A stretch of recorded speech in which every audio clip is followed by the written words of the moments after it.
이 시대 고명한 댓글을 소개하면서 또한 고귀한 시 한 수를 읽겠습니다. 마리엘의 종소리 진리의 성산으로 꽃향기 산천에 진동하여 잠든 혼들 깨우는 봄날의 아침. 세상은 화려한 잔치에 취해 있으나 전도자의 눈은 저 멀리 하늘 끝을 보내. 허망한 향기는 바람에 흩어지고 땅의 즐거움은 안개처럼 쓰러질 때 변치 않는 생명의 소망을 품고 그대 진리의 성산으로 오르라. 굽이굽이 험한 고개 십자가 등에 지고 외로운 미해의 길을 걷는 발걸음마다 마리의 계시, 그 뜨거운 불덩이가 죽어가는 심령들을 깨우는 천둥이 되리니 가장 높은 곳에서 울리는 구원의 종소리, 세상 끝에서 부르는 마지막 사랑의 노래, 그 성산의 정상에 우뚝 서서 영원한 봄의 나라를 온 누리에 선포하라. 허전했던 봄 풍경이 불과 열흘 남짓 만에 화사한 꽃들이 세상으로 바뀌었어요. 봄 세상을 보면서 인생을 내 관점에서 비유해 보았어요. 봄은 40세까지, 여름은 65세까지, 가을은 85세까지, 겨울은 85세 이후로 제 관점에서 이렇게 생각해 봤어요.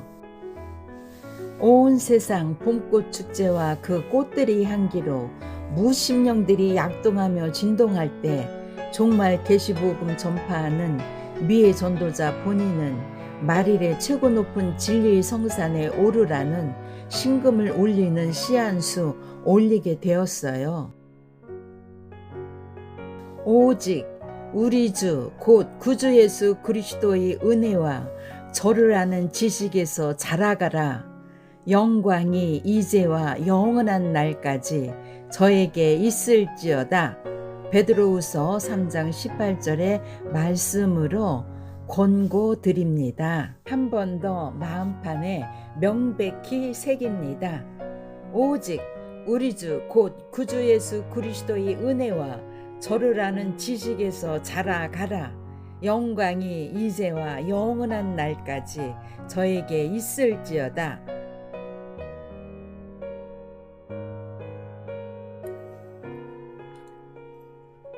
계시 말씀이 골수록 기름진 말씀이죠. 오래 저장하였던 맑은 포도주와 같은 말씀이죠. 그래서 이 말씀을 조금씩이라도 음미해 보지 않으면 안 되죠. 지금은 마지막 때이기 때문에.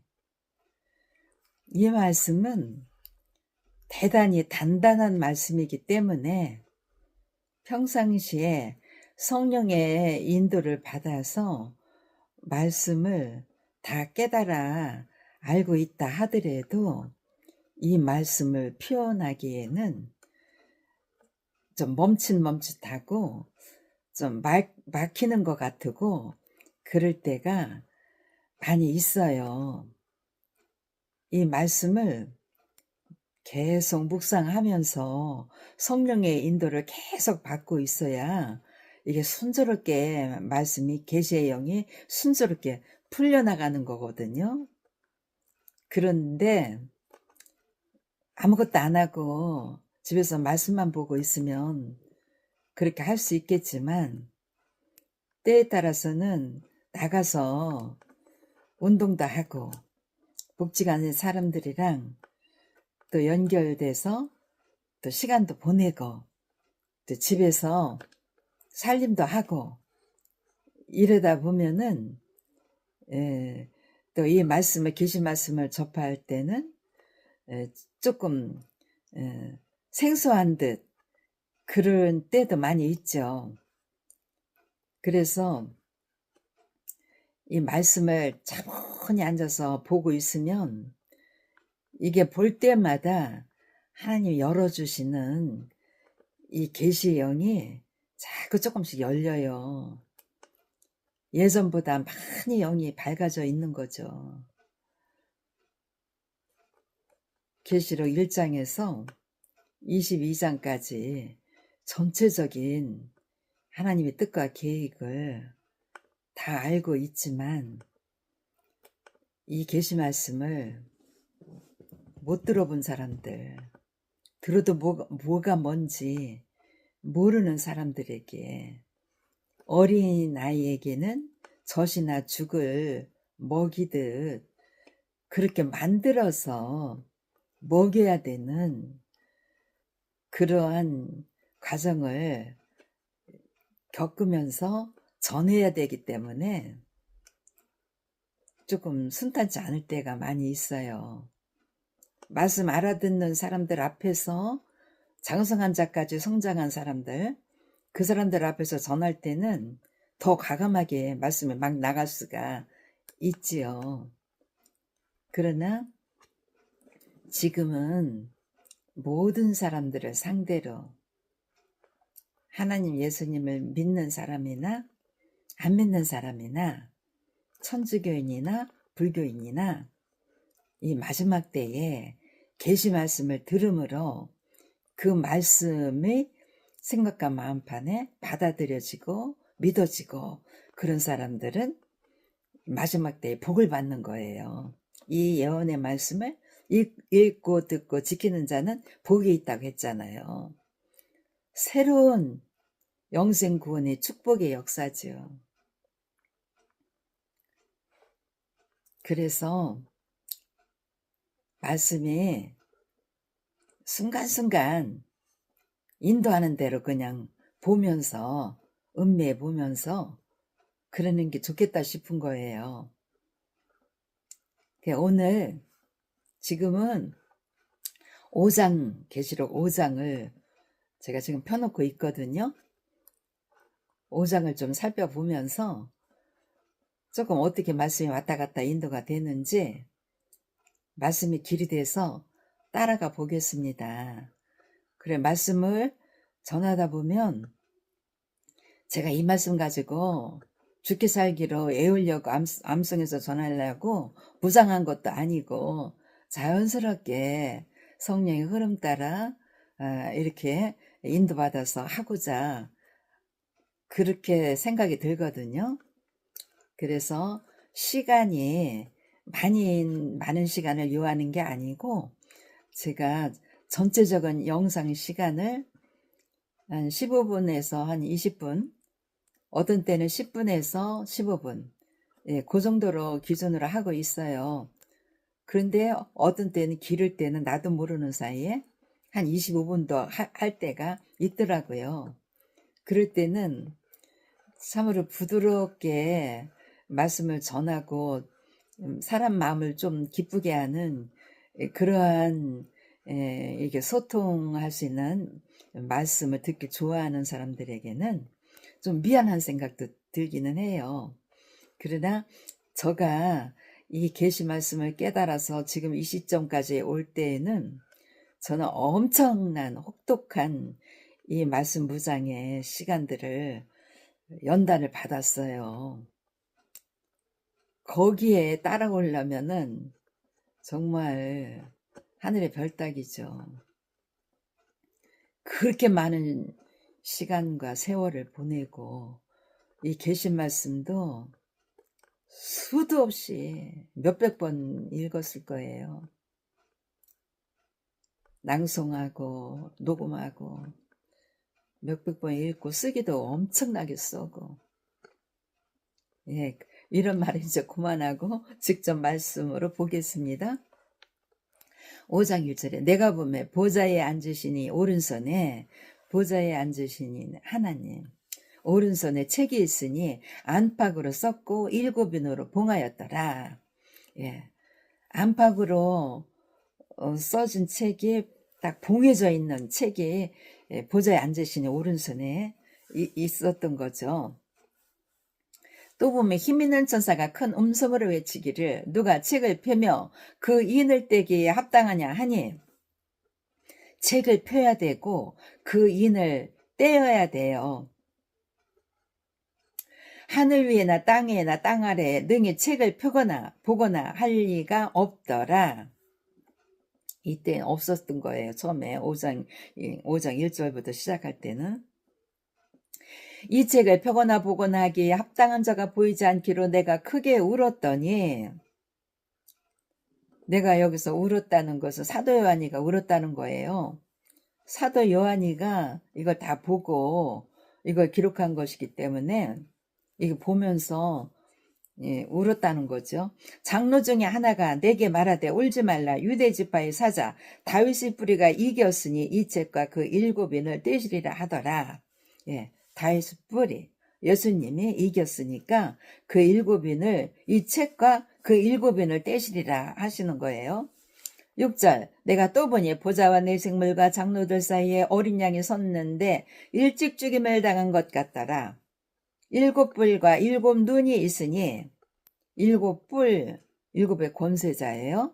7눈, 하나님 보좌 앞에는 하나님의 7영이에요. 그거를 여기서 7눈이라고 표현했어요. 왜 그랬냐 하면 이 눈은 온 땅에 보내심을 입은 하나님의 7영이더라.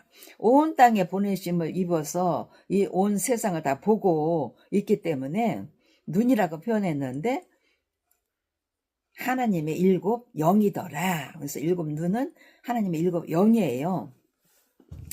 책을 취하심에 네 생물과 24장로들이 어린 양 앞에 엎드려 영계를 지금 설명하고 있어요.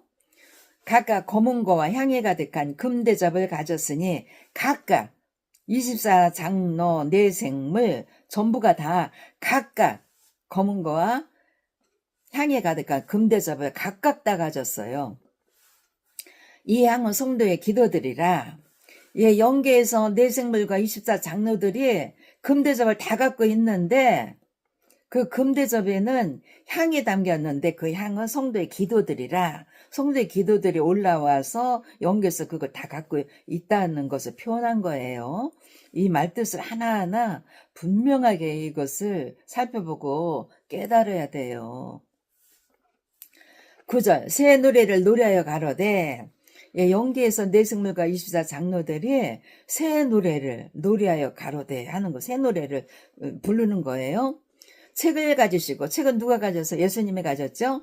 그의 인봉을 떼기에 합당하시도다. 그 인봉 떼는 것도 예수님이 떼기에 합당하신 거예요. 일찍 죽임을 당하사, 예수님 일찍 죽임을 당했다고 설명하죠. 각 족속과 방언과 백성과 나라 가운데서 온 세상이죠. 사람들을 피로 사서 하나님께 드리시고, 사람들의 피로, 예수의 피, 초림 때에는 예수님 십자가에 돌아가신 것을 믿으면은 죄사함을 받았는데 그거 갖고 온전치 간에 영생구원을 할 수가 없어요. 그렇기 때문에 마지막 때에 살아서 하나님 예수님의 말씀대로 지키는 자가 그들이 영생구원을 할 수가 있게 되는 거거든요. 그래서 사람들이 피로 샀다, 마지막 때 피로 샀다 하는 것은 그것이 이때는 예수님의 말씀, 이 계시의 말씀이 피가 되는 거예요. 계시록 5장 9절에서 말씀하시는 사람들을 피로 사서 이 계시 말씀, 1장 2장 3장에서 예수님께서 말씀하신 성령의 귀 있는 자는 들을지어다. 그래서 성령으로 말씀하여 가라사대 하셨잖아요. 하느님의 7영으로 그 말씀을 듣고 깨닫고 그 말씀을 생각과 만판에 새기고 지키고 하면서 나가야 되는 거예요. 그래서 피로 사서 하나님께 드려진 자가 되는 것이죠. 그렇게 될 때에 10절에 저희로 우리 하나님 앞에서 나라와 제사장을 삼으셨으니, 하나님 앞에서 나라와 천국 백성 삼는 거죠. 나라가 천국이죠. 나라와 제사장을 삼으셨으니 다스릴 수 있는, 온 세상을 다스릴 수 있는 제사장을 삼았다는 거예요. 저희가 땅에서 왕노릇 하리로다 하더라. 나라와 제사장 삼은 사람은 하늘의 사람이에요. 근데 이 땅의 사람들에게 그들에게 천국 백성을 전해야 되고 그러죠. 그래서 땅에서 왕 노릇 하리로다 하더라. 11절. 11절에서부터 14절은 다음번에 해도 되겠어요. 이건 더 후에 있을 일들이니까. 그래서 여기를 이렇게 보면서 인 떼는 거가 중요하잖아. 인 떼는 거 말했잖아요. 어린 양 인 떼기 합당하시도다. 인 떼는 거를 보니까 6장에서부터 인을 떼기 시작하는 거예요. 근데 이 6장에 인 떼는 거 상당히 중요하죠. 어린 양이 인을 떼는데 등장하는 사건이 4마리 등장을 하잖아요. 4마리 등장할 뿐만 아니라 5째 인, 6째 인. 그래서 일단은 내생물이 다 등장해서 그 일을 할 때에 4마리 등장한 건 말들의 사명이기 때문에 그거를 좀 관련져서 생각을 해 보는 것이고, 그럴 때에 6장에서 인 뗄 때 암만 해도 첫째 인 떼는 것이 가장 중요하죠. 첫째 인 떼는 거를 가만히 말씀을 분명하게 살펴보겠습니다. 이 인 떼는 거는 엄청나게 중요해요. 지금 이 지구상에서 이 인 떼는 거는 이거는 아무나 함부로 할 수 있는 말이 아니에요. 이 말씀은 예수님이 인 떼는데 이거 등장해서 이거 하는 말인데 이 말이 잘못 말하면은 그걸로 끝나버리는 거예요. 그만큼이 중요한 말이거든요.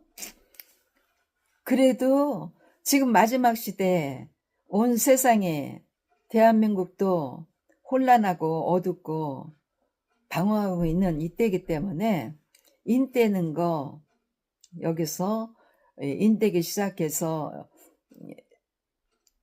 하늘에 하는 일과 땅에서 하는 일 어느 정도는 감을 잡아야 돼요. 그렇기 때문에 말씀드리겠습니다.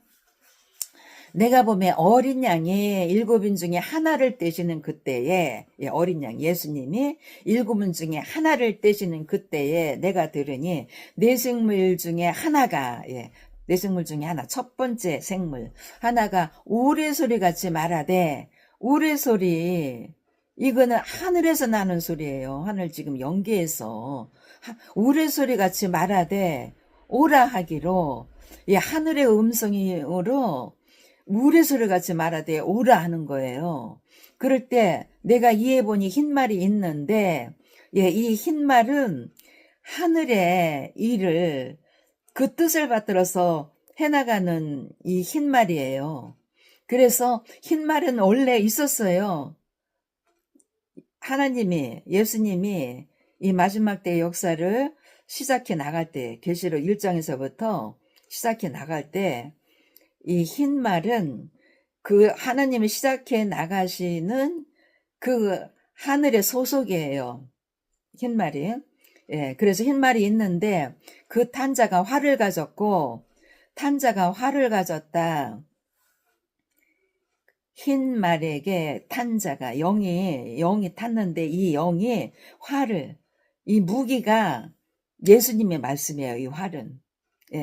그래서 이 활은 이미 계시록 1장, 2장, 3장에서 하느님의 보좌 앞에 7영으로, 성령으로 그 뜻을 깨닫고 지키고 생각과 만판에 새겨져서 새 언약해서 나가는 하늘의 사람이에요. 이 흰말이.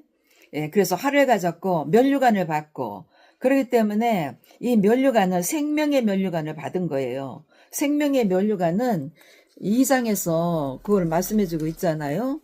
2장을 보겠습니다. 2장에서 2장 10절에 보면 서머나 교회 사자에게 말할 때에 네가 죽도록 충성하라. 그리하면 내가 생명의 면류관을 네게 주리라. 생명의 면류관을 준다는 거예요. 이 말씀 깨닫고 죽도록 충성하고 지켜나가면. 그래서 여기서 흰말은 면류관을 받고 생명의 면류관을 받고 그 영혼이 죽지 않아요. 주님과 함께 영원히 가는 거죠. 생명의 면류관을 받고 나가서 이 하늘의 일을 하기 위해서 나간다고 하잖아요. 나가서 이기고 또 이기려고 하더라. 나와서 이 세상, 이 땅의 사람들, 성령의 귀를 갖지 못하고 어린아이 단계도 못 이르렀어요. 맑게 못 알아들어요. 다 세상 것에 취하고 육의 것에 취해가지고 세상적으로 기쁘고 사람들한테 인정받고 다 그런 것들만 좋아하지, 이 영적으로 알려줘도 못 깨닫고 마음에 거부하고 그러죠. 그러니 얼마만큼 나가서 이기고 또 이기려고 하더라. 이대로 행하는 이 흰말의 이 사명을 가진 자는 얼마만큼 무장이 되어 있겠습니까? 하늘의 사람으로. 그렇게 훈련시키고 연단시켜서 나와서 이런 일을 해 나가는 거죠. 그래서 하늘의 일을 하는 이 흰말의 이 세력, 예, 이 흰말의 세력과 그 다음에 둘째인을 떼실 때에 내가 들으니 둘째 생물이 말하되 오라 하더니 이에 붉은 다른 말이 나오더라. 예, 흰 말의 사명자가 나오고 그리고 나서 이에 연이어서 이에 붉은 다른 말이 나오더라. 대조적이에요. 흰 말과 이 붉은 말은. 그 탄자가 허락을 받아 땅에서, 여기서 붉은 다른 말은 하늘에서 삼은 자가 아니고 이 땅에서 사명을 감당하는 자예요. 땅에서 그러니까 하늘의 허락을 받은 거죠. 허락을 받아서 땅에서 화평을 제하여 버리며, 이 땅에서 화평을 제하여 버리게 할 수밖에 없는 지금 마지막 이때가 그런 때예요. 이게 또 다 하나님이 하시는 일이죠. 어쩔 수 없이 화평을 제하여 버리며 서로 죽이게 하고, 자기들끼리 죽이게 하는 거예요. 이 가짜 베개들, 거짓 선지자들, 지들끼리 다, 예, 서로 죽이게 하고, 또 큰 칼을 받았더라. 서로 다 자기 칼이 더 크다고, 자기가 더 능력이 있다고, 자기 무게 갖고 찌르고 죽이고 싸우는 거죠. 하늘에서 하는 일입니다. 예. 여기까지만 설명을 해도 많이 알으시는 거예요. 많이 알려준 거예요. 예. 이거 아는 거가 중요한 것이 아니에요. 계시록 1장, 2장, 3장을 읽고 듣고 깨달아 지켜나가는 거, 그게 중요하죠. 예. 하늘의 사람이 되는 거, 새언약 백성, 새언약해서 새언약 백성이 돼서 인정받고 영원히 갈 수 있는 새하늘 새 땅까지, 그게 중요한 것입니다. 축복 받으세요. 감사합니다.